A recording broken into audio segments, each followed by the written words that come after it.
One evening, in a China that's only China if you squint, an incel mandarin sits inside his mom's house with one bony hand, touching pennies.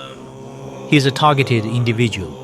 The whole village wants to hogtie his interests, which include Fangoria, coal fights, and the women's feet, then place them on a barge and set them alight, not only so everyone can see how queer they are, but so that they will burn to nothing before sinking into the harbor forever.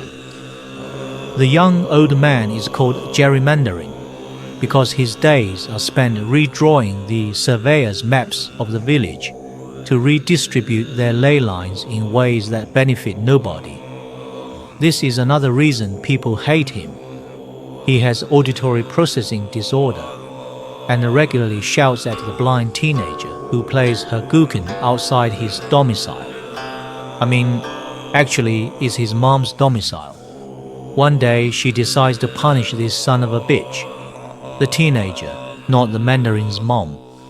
His mom still loves her son and tucks him gently into bed each night.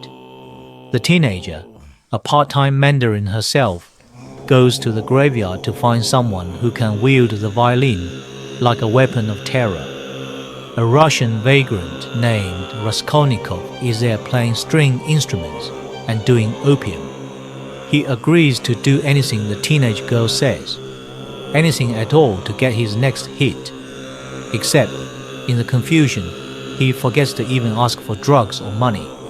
She says, "I want you to play Rimsky's Flight of the Bumblebee," so loudly that it compels Gerrymandarin to rip his own flesh apart due to the audible crawl of coke bugs. He remarks, "I will need an orchestra." So the teenage girl spends the afternoon exhuming the bodies of 13 Westerners who were killed in a tsunami and teaching them to hop, hop, hop, string instruments in tow, back to town. When they arrive, a crowd has already gathered at Gerrymandarin's house to watch his 99-year-old mother rock him to sleep as if he doesn't pay and levy taxes.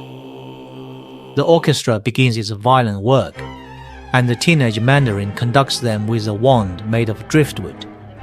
The incel's eyes become so wide that their epicancel folds fold in protest. Epicancel fold space. Dune, the black mentat dude gibbering 999 physiognomy white papers, my lord. Gerrymandarin howls as the strings rouse phantom sensations in his thalamus that transfer to flesh.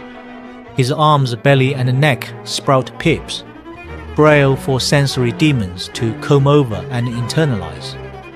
His hands move like a pianist's performing some kind of nitpicking staccato in time to the music. They're everywhere, he shouts as the phantom chiggers consume him.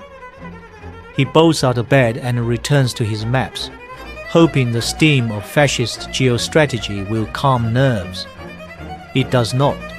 His eidetic memory of provincial geography is lost, for good maybe, for bad definitely.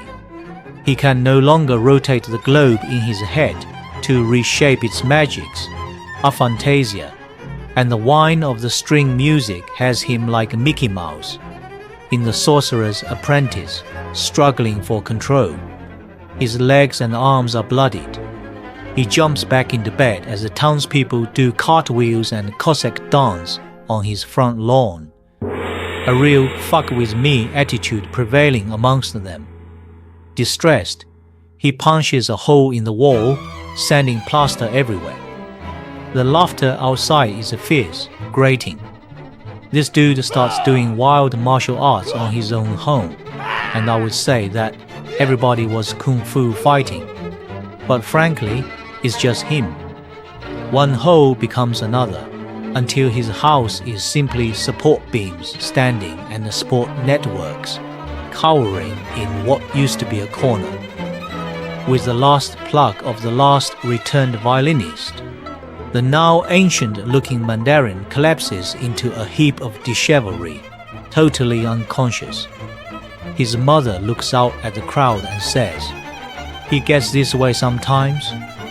She draws a bed in the dust around him and tucks him into it. His father's eyes are wide, and he shrugs, then scratches his head. I will pull some strings to get him a bed at the local asylum. That is when the teenage mandarin bows politely, smirks, and says, I already have.